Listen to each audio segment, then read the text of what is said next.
Honorable Tarina Mavetera vanozikanwa kunzi aiwa ndiwo Minister of IT panguva ine over scrutinized after aita a post aiwa yakashamisa vanhu achinoti aiwa sema-old students ezvikoro mukangowirirana mukagara pasi mukatenga macomputers enyu, isusu seMinister of IT touyawo needu tobatanidza tinozva tinodhoneta kuchikoro, hamuzvioni tinenge taita zvinhu zvakanaka.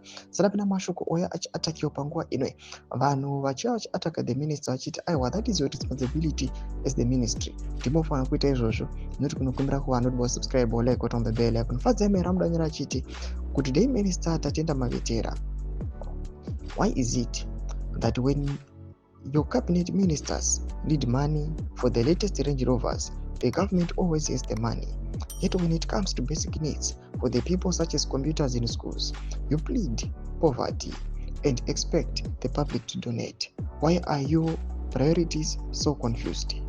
Your job is to ensure schools are fully equipped with laptops, books, and all necessities, and you expect our taxes to be used for this purpose, not your endless luxury cars and your leaders. Ndio mashoko anotogwa panguva ino Fadzai Mahere anomataura after our yesterday paPolitburo meeting yakaitika.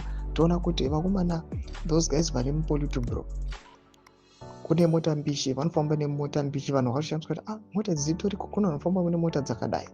Those individuals vamunoona vachiatakiwa pasocial media varimo the ruling party, mukazovaona vakufamba luxurious cars, zvaita kuti Advocate Mahere auya achiquestion achiti why is it kana muchida motokari aiwa matop range vehicles, maSUVs, mari iyoyo inenge iri readily available, but when it comes kuti pane need rekuti kana mumaschools panoda macomputers, you go monopleada, munokumbira kuti aiwa donatai weduwe tichaita kubatsirai. Mbodzai mafungiro enyu mati kudii pamusoro pechiitiko ichi. Aiwa chakakashikamadza munhu wese pana comment section medu mafungiro enyu, subscribe like acheta on the bell icon.